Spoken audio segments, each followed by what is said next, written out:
কোন সুযোগ আছে? সুযোগ আবার আল্লাহর দরবার থেকে পালার কোন সুযোগ কেন সুযোগ নাই? আবার আল্লাহ জানাইলেন ফামান ইয়ামাল মিসকালা যাররাতিন খায়রান ইয়ারা ওয়া মান ইয়ামাল মিসকালা যাররাতিন শাররান ইয়ারা। ও দুনিয়ার মানুষ, ছোট থেকে ছোট গুনাহ যদি করো, যেটা দেখা যায় না সেটার জন্য আল্লাহ তোমাদের ছেড়ে দিবে না। এবার ছোট গুনার তালিকা আসে, ছোট গুনার তালিকা আসে। শুরুর দিকে আসেন, বলুন তো গালি দেওয়া কি গুনাহ না সওয়াব? কথা বলেন, আপনারা কি বোঝেন না কথা? গালি দেওয়া গুনাহ না সওয়াব? মিথ্যা বলা গুনাহ না সওয়াব? আওয়াজ দিয়ে বলেন চুরি করা গুনাহ না সওয়াব? যারা আওয়াজ দেবেন না, আল্লাহর ফেরেশতা কাদের মধ্যে আছে লেখার জন্য? কিরামান কাতিবিন ইয়ালামুনা মা তাফআলুন।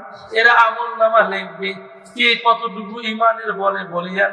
এখান থেকে উঠে গেলে আর সুযোগ থাকবে না। বলুন তো ছোট গুনার মধ্যে যদি আপনি হিসাব করেন, গালি দেওয়া কি গুনাহ? মিথ্যা বলা কি গুনাহ? খাদ্যে ভেজাল দেওয়া কি গুনাহ? চুরি করা কি গুনাহ? ডাকাতি করা কি গুনাহ? জিনা করা কি গুনাহ? অন্যের হক মেরে খাওয়া কি গুনাহ? এক কথায় যে কোনো উপায়ে যখন মানুষ কোন ক্ষতির দিকে ছুটে যায়, এই তাগুদের পথের নাম হলো গুনাহ। ঠিক কিনা বলেন? তাগুদের পথ সেটা ছোট থেকে ছোট হোক, বড় থেকে বড় হোক। আবার আল্লাহ বলেন যারা মুসলিম আমাকে মেনে নিয়েছে, আল্লাযীনা আমানু ইউকাতিলুনা ফি সাবিলিল্লাহ, এরা আমি আল্লাহর পক্ষে চলবে। ফি সাবিলিল্লাহ, আমি আল্লাহর পথে তারা জানমাল সময় সব ব্যয় করবে। আর যারা আমাকে মানবে না, ওয়াল্লাযীনা কাফারু ইউকাতিলুনা ফি সাবিলিত তাগুত, এই লোকগুলো হলো আল্লাহ দ্রোহী, শয়তানি শক্তি নিয়ে চলবে। ঠিক কিনা বলেন? তাহলে যারা গায়ের জোরে মাস্তানি করে, এটা গুনাহ না সওয়াব? যারা মুখের জোরে পাহাড় ঠেলে, সওয়াব না গুনাহ? আবার আল্লাহ জানাইলেন এগুলো তো ছোট খাটো গুনাহ, এগুলোর থেকে নাজাত দেওয়া হবে না, হিসাব দিতে হবে। আমার হাতে মোবাইল আছে, বর্তমান যুগে ছেলেরা টাচ মোবাইল অ্যান্ড্রয়েড সেটটা বেশি ব্যবহার করে। এখানে ফেসবুক আছে, ইউটিউব আছে, নেট আছে। দেখবেন অল টাইম যখন সারায় এটা যখন ফেসবুক চালু করে, কোরআনের কোনো কথা আসলে অনেক যুবক আছে যাদেরকে শয়তান ধরেছে, এরা দ্রুত টালে দিয়ে যেখানে নারীর ছবি সেইখানে ক্লিক করে। ঠিক কিনা বলেন? এই যে আপনি লাইক করলেন একটা মেয়ের ছবিতে, ছোট থেকে ছোট হলো এটা একটা গুনাহ, এর জন্য ছেড়ে দেওয়া হবে। যখন লাইক করলেন, মস্তিষ্ক খাটাইলেন, নারীটার ছবি দেখলেন, নবী বলেন মনের জেনা হইলো আপনি লাইক করলেন, এটা তো মন না বললে করতেন না। অনেক ছবি তো সেখানে ভাসে, একটা তো করলেন না। বড় বড় আলেমরা তো ভিডিও দিয়েছে, সেটা দেখলেন না। নারীর নগ্ন ছবি দেখে হৃদয় থেকে একটা লাইক করলেন, আপনি জালেমের কাতারে আপনার নামটা বসালেন। ঠিক কিনা বলেন? কাজেই সেখানে কয়টা গুনাহ হবে? প্রথম গুনাহ হলো হৃদয়ের জেনা, অন্তরের জেনা। দ্বিতীয় গুনাহ হলো চোখ দিয়ে দেখলেন ছবিটাকে বারবার ভালো করে, চোখের গুনাহ। এবার গুনগুন করতেছেন, জবানের গুনাহ হচ্ছে। এভাবে যত লাফা ঝাপা করবেন মুসলমান, তত গুনাহ বাড়তেই থাকবে। ঠিক কিনা বলেন? কাজেই মুসলমানদের হিসাব করতে হবে। আপনি ফেসবুক চালাবেন, সেখানে আপনি দেখবেন ভালো কথাগুলোতে লাইক করবেন, ভালো কাজগুলো দেখবেন, তবে ছোট থেকে ছোট সবটা আল্লাহ ছেড়ে দেবে। ভাইরা লক্ষ্য করুন, অমুসলিমেরা আমাদের কাছে কেমনে করে জায়গা করে নিল, আর মুসলমান কেমনে করে কোরআনকে ভুলে গেল। এই বাংলার ভূখণ্ডে 13টা বছর ধরে এ জাতির এক অংশ মানুষ তারা যন্ত্রণায় বসবাস করেছিল। ঠিক কিনা বলেন? এই লোকগুলো যখন কোরআনের কথা বলতে গিয়েছে, এক শ্রেণীর শাসক গোষ্ঠী তাদের উপরে নির্যাতন করেছে, নিপীড়ন করেছে, তাদেরকে গায়েবী মামলা দিয়ে জেলখানায় ভরেছে। ঠিক কিনা বলেন? আজ কি তারা আছে যারা কোরআনের বিরুদ্ধে কথা বলবে, আল্লাহর বিরুদ্ধে কথা বলবে, রাসূলের বিরুদ্ধে কথা বলবে, এই নাস্তিক গুলো, বেঈমান মুরতাদ গুলো শুধু দুনিয়াতে নয়, এরা শুধু দেশ ত্যাগ করলে এরা তাদের শাস্তি পরিপূর্ণ হয় না, বরং আল্লাহ এদেরকে অপমান অপদস্থ করে দেশ থেকে তাড়িয়ে, দুনিয়া থেকে তাড়িয়ে কবরে ঢোকাইয়া দেয়। ঠিক কিনা? আবু জেহেল কার বিরুদ্ধে কথা বলেছে? রাসূলের কার বিরুদ্ধে? রাসূলের বিরুদ্ধে আবু জেহেল আছে? আছে। নমরুদ নবী ইব্রাহিমের বিরুদ্ধে কথা বলেছে? আছে। ইব্রাহিম নবী, তিনি একদিন যখন নবী ইব্রাহিম আলাইহিস সালাম, এই জায়গার মধ্যে টিস্যু তোলা মনে করে মৌলবী মানুষ ইমার্জেন্সি এত সুবিধা করি, এলে হুঁশ থাকে না। ঠিক কিনা বলেন? কারণ সবচেয়ে আজাদি রাজ হলো একমাত্র আল্লাহ। কে? আর সেই আল্লাহর কিতাব আসমানের নিচে জমিনের উপরে সবচেয়ে মূল্যবান যে গ্রন্থ, তার নাম হলো কোরআনুল কারীম। ঠিক কিনা বলেন? আর এই কোরআন যিনি কথা বলে, কোরআন নিয়ে তার মর্যাদা পৃথিবীর সমস্ত মানুষের থেকে উত্তম করে দিয়েছেন রাসূল। ঠিক কিনা বলেন? খায়রুকুম মান তাআল্লামাল কুরআনা ওয়া আল্লামা। নবী বলেন সেই ব্যক্তি সর্বোত্তম যে কোরআন পড়ে, কোরআন মাজিদ শিক্ষা করে এবং শিক্ষা দেয়। এখানে যদি চেয়ারম্যান আসতো, টিস্যুর বক্স থাকতো, থাকতো কিনা? হ্যাঁ, লোকেরা সাতসার করে চেয়ারম্যান সাহেব দেখার জন্য ভিড় হইতো। 2 কেজি গম দেয় নাকি, দেখি কোন দিন দেয়। আপনার রুহের খোরাক কোরআনুল কারীম দেওয়া হচ্ছে, যেই খোরাকের বদলতে দুনিয়ার খাদ্য নয়, দুনিয়ার খাদ্য মিটায় দিয়ে মহান আল্লাহ জান্নাতি খাদ্যের ব্যবস্থা করে দিবেন। ঠিক কিনা বলেন? সেই কোরআনকে কি মনে করতেছে? প্রিয় ভাইয়েরা, নবী ইব্রাহিম আলাইহিস সালাম তিনি যখন নমরুদের বিরুদ্ধে কথা বললেন, নমরুদকে বললেন, আপনি যা করেন এগুলো ঠিক না, কারণ আল্লাহর আনুগত্য করতে হবে। নমরুদ চিন্তা করলো, যদি আল্লাহর আনুগত্য করি তবে তো আমার কথাগুলো জনগণ শুনবে না, আমাকে মানবে না। বিধায় আমার কথার বিরুদ্ধে মুসা, আমার কথার বিরুদ্ধে ইব্রাহিম নবী কথা বলে, এত বড় আসপদ্দা, এত বড় পাওয়ার পাইল কেমনে? বলুন তো, নবী ইব্রাহিমকে পাওয়ার দিয়েছেন কে? এই কথা বলেন, কে দিয়েছেন? কেন পাওয়ার দিলেন? তার আইন প্রতিষ্ঠা করার জন্য পাওয়ার দিলেন। ঠিক কিনা বলেন? এবার নমরুদ চিন্তা করলো, এই আইন যদি প্রতিষ্ঠা হয়ে যায়, আমার হুকুম মানবে না, আমার কথা মতো চলবে না, আমার রাজত্ব টিকবে না, আমার দলের লোকদের সুবিধা হবে না। কাজেই এই নমরুদ চিন্তা করে সর্বপ্রথম টার্গেট করলো নবী ইব্রাহিমের উপরে। ঠিক কিনা বলেন? এমনকি ইব্রাহিম নবীকে ধরে আগুনে ফেলায় দিল। যখন আগুনে ফেলায় দিল, এই আগুনটা ফুলের বাগিচা হলো কার হুকুমে? বলেন, কার হুকুমে? তাহলে আল্লাহ করতে পারে না এমন কোন কাজ কি আছে? আমরা যে আল্লাহর গোলাম, যে আল্লাহর আনুগত্য করতেছি, সেই আল্লাহর পাওয়ার দেখেন। আগুন আল্লাহ বললেন, কুল্লা ইয়া নারু কুনি বারদান ওয়া সালামুন আলা ইব্রাহিম, হে জ্বলন্ত অগ্নি, আমি ইব্রাহিম, আমি আল্লাহ আদেশ করে দিচ্ছি, আমার নবী ইব্রাহিমের একটি পশমও পড়বে না, বরং তার জন্য, বরং ইব্রাহিমের জন্য এটি ফুলের বাগান হয়ে তৈরি হয়ে যাও। তাহলে দুনিয়ার শাস্তি দেখে ভয়ে পড়ে আল্লাহর দিক কি ছাড়া যাবে? আল্লাহর বিধান ছাড়া যাবে? এবার লক্ষ্য করুন, আবু জেহেলের সময় ঠিক তাই। বলুন তো, আমাদের নবীজির নাম কি? নবী মুহাম্মদুর রাসূলুল্লাহ। আল্লাহর হাবিব বলেন, আনা খাতামান নাবিয়্যিন লা নাবিয়্যা বা'দি, আমি শেষ নবী, আমার পরে কোন নবী আসবে? আমাদের নবীজির ওফাতের পরে কিয়ামত পর্যন্ত যদি কোনো মানুষ বলে আমি নবী, মুসলমান কি তা মেনে নেবে? আপনারা মেনে নেবেন? গণপরিগণ মেনে নেবেন? কেন মেনে নেব না? আমরা তো রাসূলের উপরে ঈমান আনছি। এবার সেই রাসূল যখন কোরআনুল কারীমের দাওয়াত দেবেন, মুসলমানের শত্রু দুনিয়ার মানুষ কেমনে হলো, এর সূত্রটা লক্ষ্য করুন। আমরা তো মুসলমান, আমাদের ডানে বামে সামনে পিছনে আমাদের গ্রামগঞ্জে, শহর বন্দরে, জেলা উপজেলা, ইউনিয়ন থেকে রাষ্ট্র পর্যন্ত শত্রু কেমনে তৈরি হলো এটা জানার দরকার আছে না নাই? শত্রুগুলোকে চিনতে হবে, তারা আমাদের কিছুই করতে পারবে। আমার আল্লাহ বলেন, ইন্না কাইদা শাইতানি কানা দাঈফা, শয়তানের ষড়যন্ত্র অত্যন্ত দুর্বল, এটা মাকড়সার জালের মতো।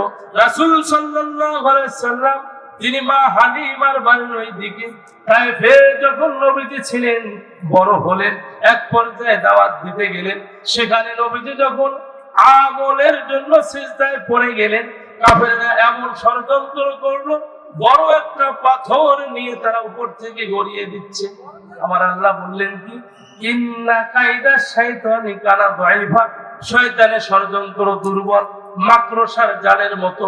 পাথরটা ফেলাই দিলে নবীজি দুনিয়া থেকে বিদায় নেবে। এই ষড়যন্ত্র করেছেন কাফেরেরা। কারা করছেন?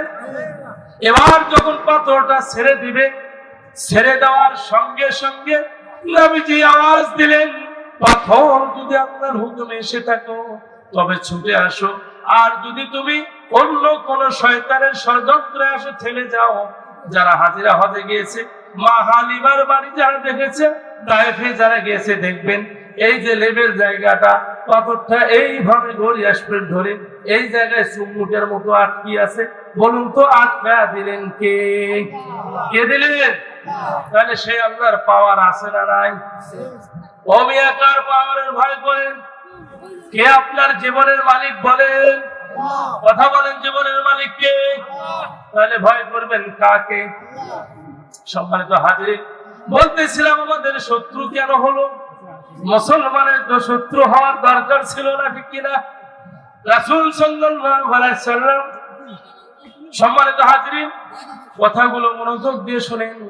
নবীজি সাল্লাল্লাহু আলাইহি সাল্লাম, নবীজি জন্মের আগে বাবাকে হারালেন। বাবা যখন দুনিয়া থেকে বিদায় নিলেন, বিদায় নেওয়ার পরে নবীজির জন্ম হলেন। যেই দিন নবী সাল্লাল্লাহু আলাইহি সাল্লাম এই পৃথিবীর জমিনে আসেন, মুসলমানদের কলিজার শান্তি, মুসলমানদের আর নবীর মধ্যে গুরুত্ব কেমন, এটা বুঝার পরে সেই কথায় আসে। একদিন নবীজি বৈঠকে আছেন, এমন তো অবস্থায় সাহাবারাও সেই বৈঠকে আছেন। রাসূল বললেন, ও আল্লাহর বান্দারা, আমাকে কেমন তোমরা মহব্বত করো, ভালোবাসো? সাহাবাদের মধ্যে বললেন, ওমর রাদিয়াল্লাহু তাআলা আনহু বললেন, নবীজি, আমি ওমর দুনিয়ার সমস্ত সম্পদের থেকে এমনকি আমার জীবনটা বাদে, কি বাদে? কথা মনোযোগ আছে, কি বাদে?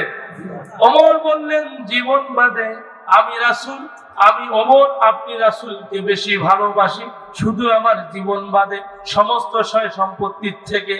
আল্লাহর হাবিব বললেন, ওমর এখনো হলো না। কি বললেন? হলো না।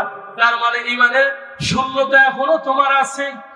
নবী বললেন, ওমর শুনে রাখো, আমি রাসূলকে তোমাদের জীবনের থেকে বেশি ভালোবাসতে হবে। যদি বাসতে পারো তবে আল্লাহকে পাবে।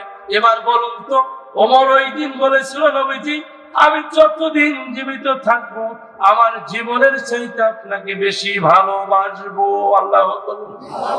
এবার এই মাহফিলের প্যান্ডেল থেকে মুসলমানরা সাক্ষী দেন, জোরে আওয়াজ তুলে, রাসূলকে কি আমরা আমাদের জীবনের থেকে বেশি ভালোবাসবো? কে কে রাজি আছেন? হাত উঠান। লিল্লাহি তাকবীর, নারে তাকবীর। হাত নামান। প্রিয় ভাইরা, লক্ষ্য করুন এবার। আবার আল্লাহ কোরআনে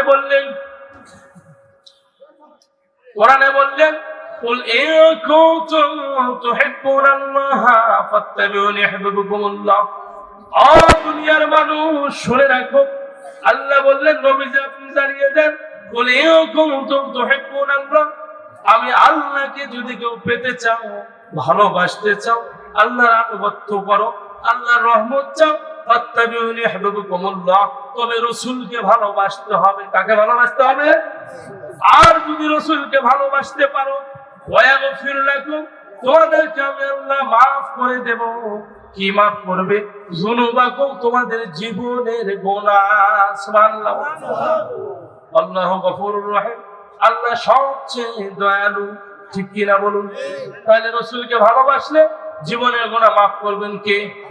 এবার রসুলের জিন্দেগিতে আসুন। বলতেছিলাম শত্রু কেমনে হলো।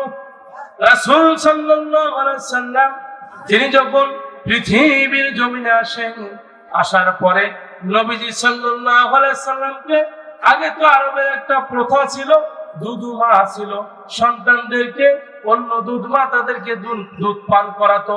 এমন তো অবস্থায় রাসূলকে নেওয়ার জন্য অনেক লোক যখন ওই সময় আরবের সন্তানদেরকে নেওয়ার জন্য আসে, রাসূলকে কেউ নিলেন না। এক পর্যায়ে মা হালিমা, নবীজির দুধমা হালিমা, তিনি আসলেন স্বামী সহ। যে গাধার পিঠের মধ্যে আসলেন, গাধাটা ছিল আদা মরার মতো, শক্তি নাই, দুর্বল। এই গাধার পিঠ থেকে নেমে যখন রাসূলকে কোলে উঠা নিলেন, মা আমিনা বললেন, আমি যখন হালিমার কোলের মধ্যে আমার কলিজার টুকরা সন্তান মুহাম্মদকে উঠায় দিলাম, যখন হালিমা দুধমা হিসেবে গ্রহণ করলেন আমার এই সন্তানকে, হালিমা বলেন, সঙ্গে সঙ্গে আমার শরীরের মধ্যে এমন একটা পাওয়ার কাজ করলো, মনে হয় আগের থেকে 100 গুণ বেশি শক্তি আমি হালিমার শরীরে তৈরি হয়ে গেল। নবীর বরকত লক্ষ্য করুন।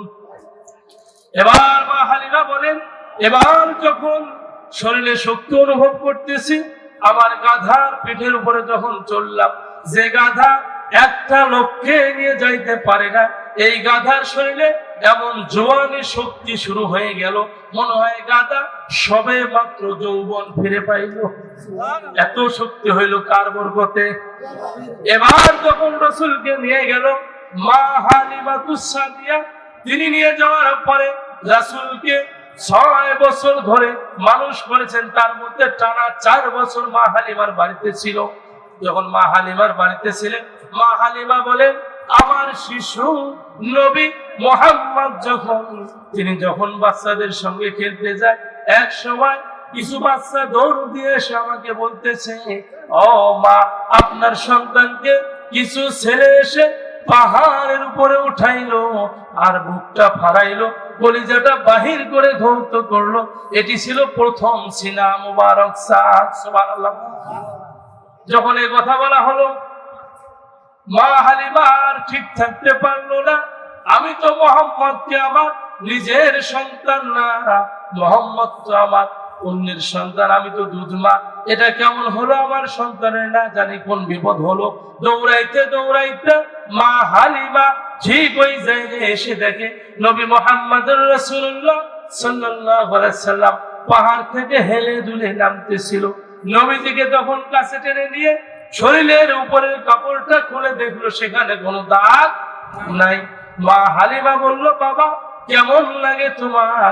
বলে, মা আমি পায়ের দিকে তাকিয়ে দেখি আমার পায়ের নিচের মধ্যে মাটি, আর মাটির নিচে দেখতেছি পানি, মাটির নিচে দেখতেছি আমি পানি, পানির নিচে জ্বলন্ত আগুন।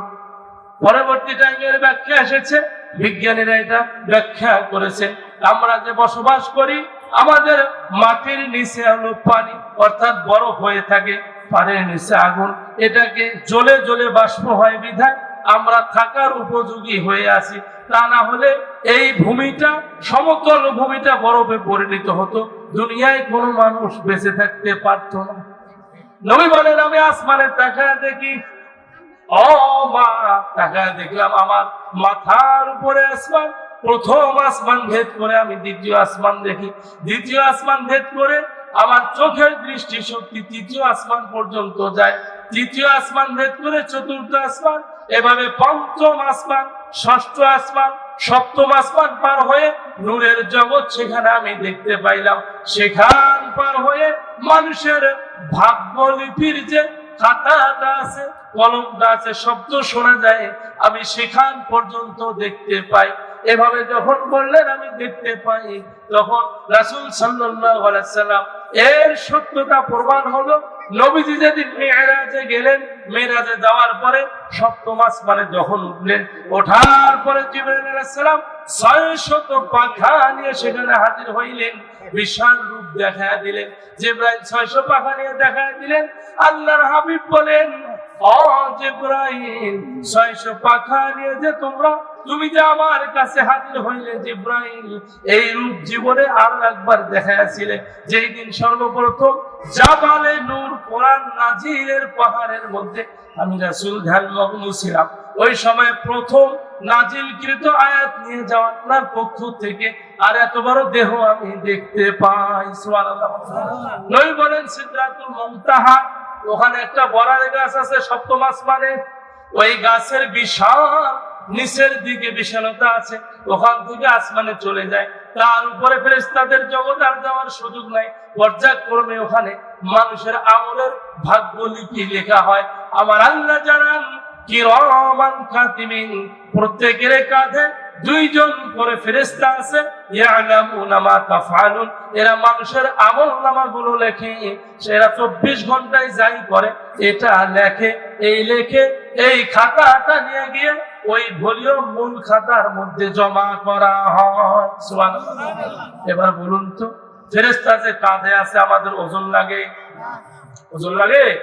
তাহলে মানুষ যদি চুরি করে ফেরেশতা দেখবে কি দেখবে না? ডাকাতি করলে দেখবে কি দেখবে না? যতই গুনাহ করেন আপনার বান্দা বান্দি, কাঁধের মধ্যে ফেরেশতা আছে। এবার স্বামী বাড়িতে রেখে বিদেশ গেছে, আপনি স্বামীকে বাদ দিয়ে অন্য ছেলের সঙ্গে যৌন চাহিদা পূরণ করেন, এটাও তো ফেরেশতা লেখে, ঠিক কিনা বলেন? এবার আপনার ঘরে সুন্দরী স্ত্রী আছে, এটাকে বাদ দিয়ে আপনি বেগানা মহিলার দিকে তাকান, এটাও ফেরেশতা লেখে কি লেখে না? আবার আল্লাহ বলেন ফামাইয়ামাল মিসকালা যাররাতিন খায়রান ইয়ারা ওয়া মাইয়ামাল মিসকালা যাররাতিন শাররান ইয়ারা। ছোট থেকে ছোট গুনাহ বাদ দেওয়া হবে না, ছোট থেকে ছোট সবটাও থেকে মাইনাস করা হবে। বলতেছিলাম মা হালিমা যখন জিজ্ঞেস করলেন, নবী বললেন আমি দেখতে পাই। এবার মা হালিমা চিন্তা করলেন এই ছেলেকে আর আমি রাখবো না, যদি কোনো বিপদ হয় তবে আমি কি জবাব দেবো তার মায়ের কাছে? রসুলকে নিয়ে গিয়ে, তখন রসুলের বয়স হলো 4 বছর, তার মায়ের কাছে দিলেন। মা আমিনার কাছে দেওয়ার পরে মা আমিনা তাকে আরো 2টা বছর ধরে লালন পালন করলেন। মা আমিনা বলেন আমি যখন আমার শিশু সন্তান কলিজার টুকরা হৃদয়ের ধন মোহাম্মদ যখন তিনি বাচ্চাদের সঙ্গে খেলতে গেলেন, পাহাড়ের কিনারায় গিয়ে খেলতেছে, আমার সন্তানকে যখন আমি নিতে গেলাম মোহাম্মদ 2 চোখের পানি ছেড়ে কাঁদতেছে। আমি তার কাছে গিয়ে বললাম বাবা মোহাম্মদ কাঁদো কেন রে বাবা, কি হয়েছে? বলে মা আমি এই জন্য কাঁদি, আমার সঙ্গে যারা খেললো কারো বাবা আসলো, কারো মা আসলো, অনেকের বাবা এসে নিয়ে গেল, মা আজ 2 বছর ধরে আমি আপনার সাথে, ও মা আমার বাবা তো একদিনও আসলো না। এতিম কারে কয়? মা আমেনা বললেন বাবা রে, তোমার বাবার কথা বুঝি তোমার হৃদয়ে জেগে উঠেছে রে বাবা। তখন নবীজি বললেন ও মা আমি আমার বাবারে দেখতে যাব। মা আমেনা বললেন বাবা মোহাম্মদ তোমার বাবার দুনিয়ার জমিনে নাই, তোমার জন্মের আগে তিনি যখন সিরিয়ার উদ্দেশ্যে মদিনার পথে ব্যবসার জন্য চলে যায়, তোমার মামার দেশ মদিনায় যখন যায় সিরিয়ার পথে ব্যবসার উদ্দেশ্যে যায়, প্রতিমধ্যে জ্বর হয়ে মারা যায়। বাবারে তোমার বাবার কবর আছে মদিনায়, তোমার বাবার কবর সেখানে আছে।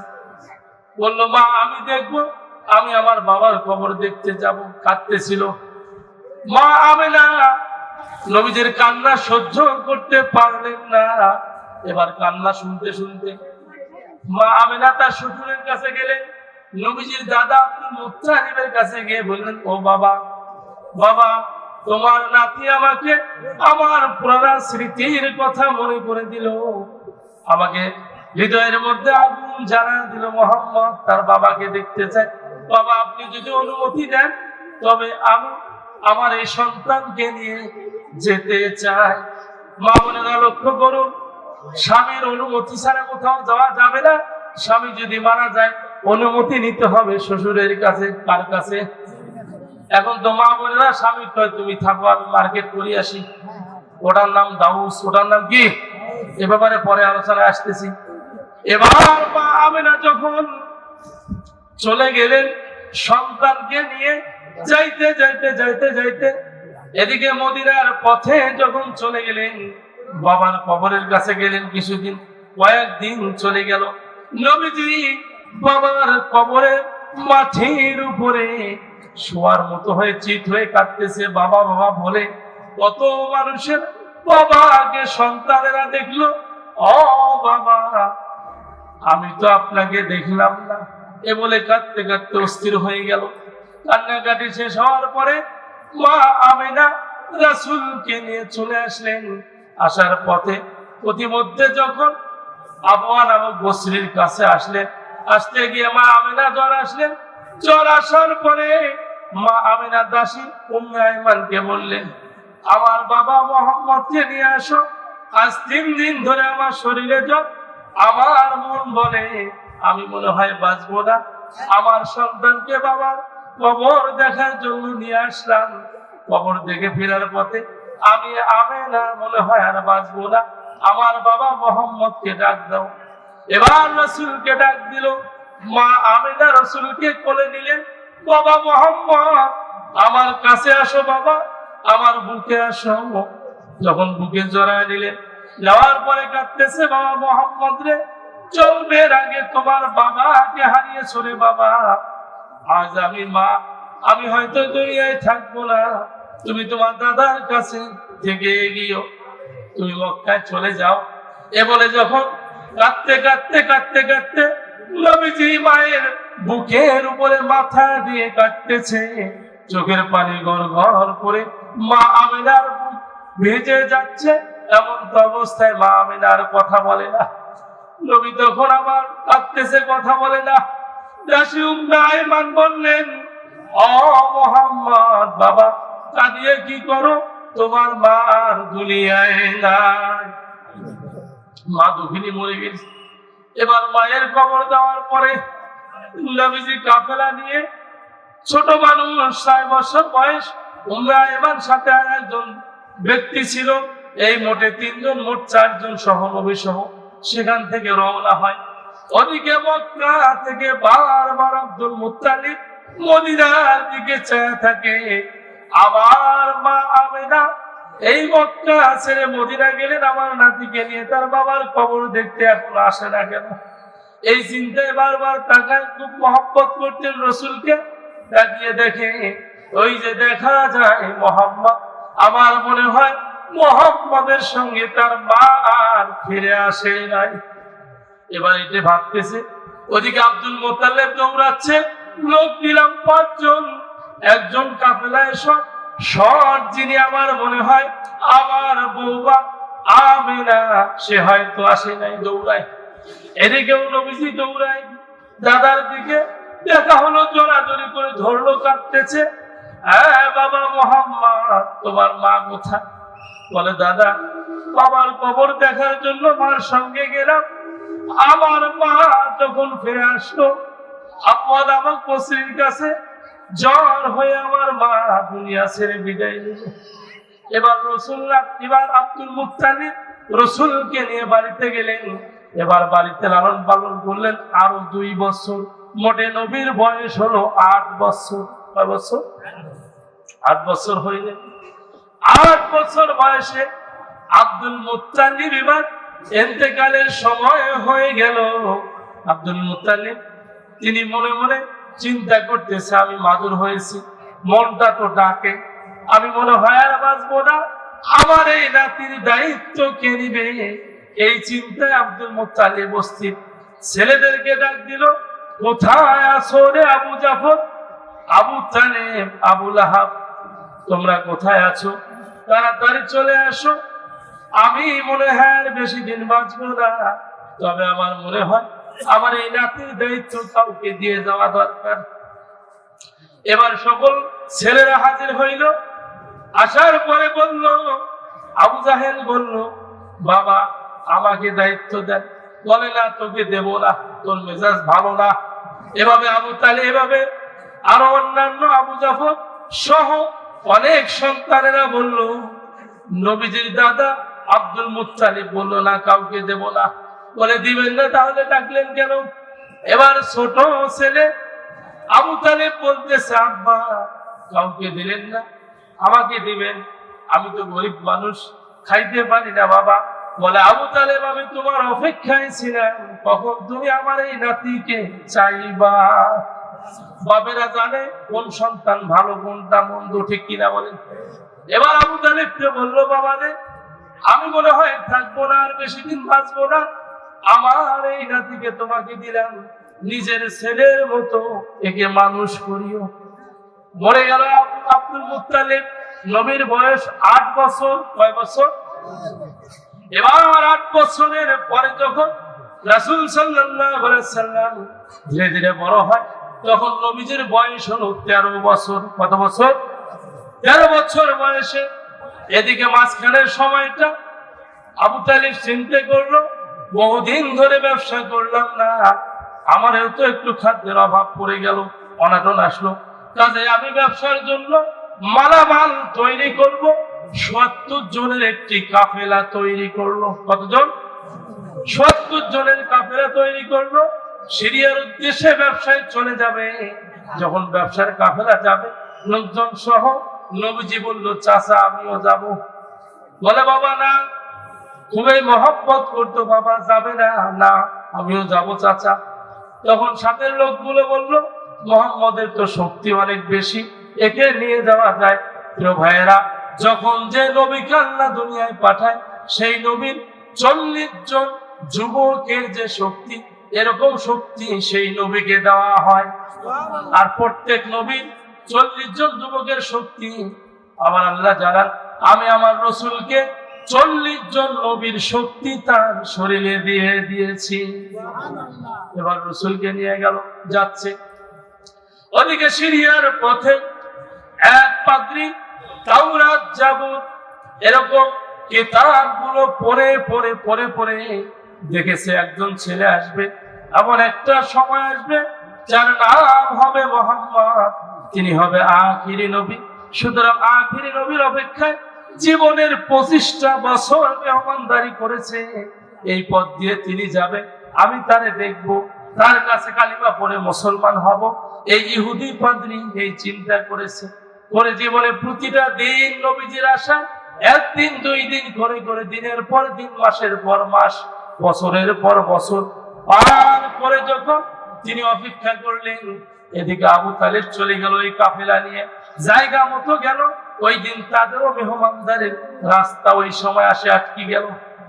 পাদ্রী তখন কাফেলার সবাইকে ডাক দিল, ডেকে নিয়ে এসে বলল, তোমরা আসো, আমার মেহমান হবে। যখন মেহমানদারি করাবে, পাদ্রী তাকিয়ে দেখে ওই যে একটা ছেলে দেখা যায়, এই ছেলেটা মুরব্বীদের সামনে বসলো না, তিনি সাইডে একটা মরা গাছের নিচে গিয়ে বসলেন। আর বসার সঙ্গে সঙ্গে গাছের পাতাগুলো গজা শুরু হয়ে গেল, গাছটা প্রাণ ফিরে পেল। এ পাদ্রী চিন্তা করলো, আমি যাওয়ার অপেক্ষায় দীর্ঘ 25 বছর ধরে প্রেম জমাইলাম, মনে হয় আমার কপালে সেই নবী চলে আসছে।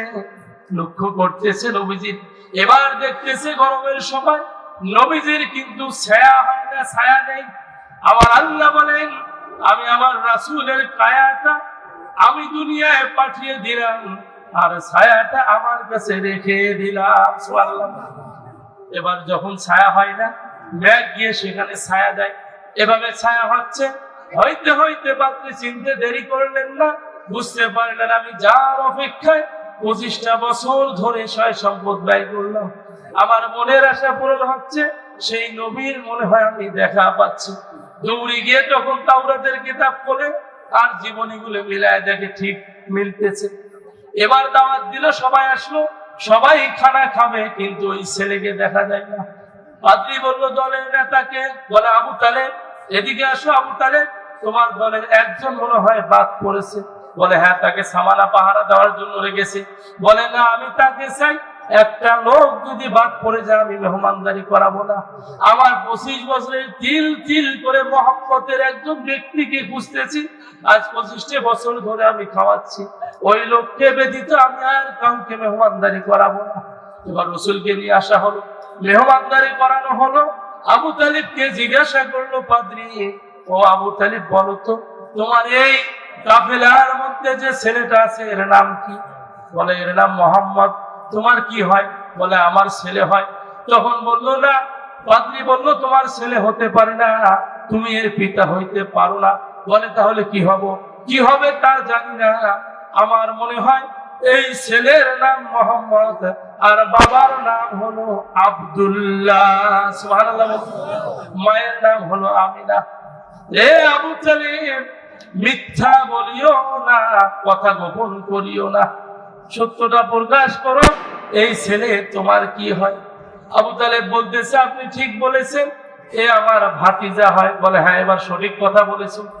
বলে আমি তাওরাত জাবুর পড়েছি, পূর্বের কিতাবগুলো পড়েছি, আদম থেকে শুরু করে শেষ পর্যন্ত প্রত্যেক কিতাবে আখিরি নবীর আসার সুসংবাদ আছে। আমি সেই কিতাব পড়ে পড়ে আমার হৃদয়ের মধ্যে নবীজির প্রেম ভালোবাসা জমা আছে। আজ 25 বছর ধরে মেহমানদারি করাইলাম, সেই নবীরে দেখা পাইলাম। আবু তালেব, এই নবীর শত্রু বাজারের মধ্যে অনেক আছে, যদি একে নিয়ে যাও, অনেক মানুষ এই কিতাব পড়েছে, নবীকে হত্যা করবে বিধায় তাকে আর নিয়ে যাও না, এখান থেকে তুমি ব্যবসা করে বাড়ির দিকে রওনা হও। সুবহানাল্লাহ। এ কথা শোনার সঙ্গে সঙ্গে আবু তালেব চিন্তা করলো, বাবা আমাকে আমানত দিয়েছে আর আমি যাব না। ওইখানে ব্যবসায়ীদেরকে বললো তোমাদের ব্যবসা ওপেন করো, চালু করো, দ্রুত গতিতে পণ্য বিক্রি করো। আবু তালেব বলে আমি আমার জীবনে এরকম ব্যবসার মুনাফা কোনোদিনও পাই নাই। ওই দিন যে মুনাফা পেয়েছি আর এত লোক পেয়েছি, আমার জীবনে এরকম লোক আর কোনোদিন পাই নাই। সুবহানাল্লাহ। এবার ব্যবসা করলো। ব্যবসা করার পরে রাসূল সাল্লাল্লাহু আলাইহি সাল্লামকে নিয়ে চলে গেল। নবীজি চলে গেলেন। নবীজি চলে যাওয়ার পরে নবীজি সত্য জানেন, জানার পরে বলতেছিলাম আমরা কারো শত্রু, মানুষ কেন আমাদের শত্রু হইলে এবার লক্ষ্য করুন। রাসূল সাল্লাল্লাহু আলাইহি সাল্লাম দিনের পর দিন লোকদের কাছে এত ভালো, লোকেরা তাকে ভালো বেশে বেশে বেশে বেশে এমন একটা উপাধি নাম দিলেন যার নাম হলো আল আমিন, অর্থাৎ বিশ্বাসী। এরকম বিশ্বাসী নাম দিলেন। নবীজি সাল্লাল্লাহু আলাইহি সাল্লামের কাছে যখন প্রথম ওহী নাজিল হয়, এই ওহী নাজিলের সময় নবীজি, তার আগে নবীর বয়স ছিল 25, মা খাদিজার বয়স ছিল 40, তার সঙ্গে নবীজির বিবাহ হয়। নবীজি যখন জামালে নূরে গুহার ভিতরে ধ্যানমগ্ন থাকে, হাজিরা গিয়েছে, দেখেছে 3500 ফিট লম্বা পাহাড়। এই পাহাড়ের মধ্যে একজন মহিলা মানুষ পাহাড় ধরে ধরে ধরে ধরে ধরে ধরে সেখানে উপরে উঠে রসুলকে খাদ্য দিত। আল্লাহু আকবার বলুন। খাদ্য দিত। এভাবে রসুলকে ভালোবেসেছে। একদিকে স্বামী, অন্যদিকে নবী। নবীজি যখন প্রথম ওহী নাজিল হয় ভয় হয়ে যায়। মা খাদিজা গিয়ে বলেন ভয় করবেন না নবী, আপনার উপরে আল্লাহর ওহী নাজিল হয়েছে। বলতেছিলাম এরপরে হইল কি, রাসূল যখন ওহী প্রাপ্ত হইলেন, এবার মক্কা আসার পরে আগে দেখতেন মাইক ছিল না, উঁচু জায়গার মধ্যে মানুষের আযান দিত, দেখেন না? কেউ কিছু বলতে চাইলে ওই জায়গা ছোট, ওই আরবের রীতি ছিল। তখন ওই পাহাড়ের মধ্যে উঁচু জায়গায় চললেন, সকলে দৌড়িয়ে আসলেন, আমাদের আলামিন মনে হয় কিছু বলবে। নবী বললেন ও মক্কাবাসীরা, বলো তো আমি জীবনে যা বলেছি যা করেছি তা কি তোমাদের পছন্দ হয়? বলে জি পছন্দ হয়েছে। মিথ্যে পেয়েছো? বলে পাই নাই। বলে আমি যদি যা করবো তা কি বিশ্বাস করবে? বলে বিশ্বাস করব। বলে আমি যদি বলি এই পাহাড়ের পিছন থেকে একটা বাঘ আসতেছে তোমাদের খাইতে, বিশ্বাস করবে? বলে করি। বলে আমি বলতেছি মহান আল্লাহ কোরআন নাজিল করেছে এবং আল্লাহ হালাল হারাম মানতে বলেছে, অন্যের সম্পত্তি অন্যায় ভাবে খাওয়া যাবে না। আবু জেহেলের দলের লোক বললো এটা আমরা মানতে রাজি না। এইভাবে শত্রু তৈরি হলো। শত্রু আর অন্য কোথাও নাই। মুসলমান সঠিক বলবে, বেঈমানেরা মানবে না। এটাই হলো পার্থক্য, এটাই হলো। আবার আল্লাহ জানান সূরা হামিম সিজদা 26 নম্বর 24 নম্বর পারার 18 নম্বর পৃষ্ঠা 26 নম্বর আয়াতে বলেন وقال الذين كفروا لا تسمعوا لهذا القرآن والغوا فيه لعلكم تغلبون। আমার আল্লাহ বলেন وقال الذين كفروا নবীজি কাফেররা ষড়যন্ত্র করলো আর বলল লা তাসমাউ লিহাদাল কোরআন, এই কোরআন শ্রবণ করিও না, অলগাও ফিহি লাআল্লাকুম তাগলিবুন, এই কোরআন যেখানে পড়া হয় গন্ডগোল সৃষ্টি করবে, হট্টগোল সৃষ্টি করবে। কারণ এই কোরআন এমন একটি কিতাব, আল্লাহ বলেন আল ফুরকান, এটা সত্য মিথ্যা পার্থক্য করে দেয়। এই কোরআন যদি কোনো বদলোক জানে, কোরআন যদি কোনো গুনাহগার জানে, কোরআন পড়ে পড়ে জীবনের সমস্ত অন্যায় ছেড়ে দিয়ে সঠিক রাস্তায় চলে আসবে, যেমনটি করেছিল হযরতে ওমর, ঠিক কিনা বলে? আজ যারা কোরআনকে দেখতে পারে না, যারা কোরআনের বিরুদ্ধে কথা বলে, যারা বলে কোরআন একটা ভাওতাবাদী কিতাব, এরা আমাদের জানের দুশমন, ঠিক কিনা বলে? এই কথা বলেন ঠিক কিনা? এই সমস্ত বেয়াদবগুলো, বেয়াক্কেলগুলো যে দলের মধ্যে থাকবে, সেই দল বাংলাদেশে ভোট তো দূরের কথা, একটা ফকিরেরও ভোট পাবে না, ঠিক কিনা বলে? এ বাংলার জনগণ 18 কোটি মুসলিম, তাদের হৃদয়ের পরিচয় টুকরা যেটি গ্রন্থ, সেটির নাম হলো আল কোরআন, ঠিক কিনা বলেন? কোরআনকে নিয়ে বাংলামো করলে বাংলার জনগণ ভুলে যাবে না। ইতিপূর্বে 13 বছরের জিন্দেগিতে যারা আলেমদের বিরুদ্ধে কথা বলেছে, নবীর বিরুদ্ধে কথা বলেছে, ইসলামের বিরুদ্ধে ষড়যন্ত্র করেছে, তারা দেশে জায়গা পায়নি, ঠিক কিনা বলেন? এমনকি তারা বিদেশেও জায়গা পাচ্ছে না, তারা পাগল হচ্ছে না, আধা পাগল হচ্ছে না, যেটাকে বলা হয় অপবিত্রর মতো তারা জীবন যাপন করতেছে, ঠিক কিনা বলেন? ও দুনিয়ার মানুষ হুঁশিয়ার হয়ে যান, এই বাংলার জমিনে কোরআনের বিরুদ্ধে কথা বললে আর কখনো বাংলার তৌহিদি জনতা মেনে নেবে না, ঝাড়ু পিটা করে দেশ থেকে তাড়িয়ে দিবে, ঠিক কিনা বলেন? ভাইরা, কাজেই ইসলাম ছাড়া অন্য কোন ধর্ম মানা যাবে যাবে না। কথা ছিল আরো অনেক, যেহেতু মেহমান আসছে, বক্তা, ওনাকে রেখে কথা বলা সময় আমি নিতে চাচ্ছি না।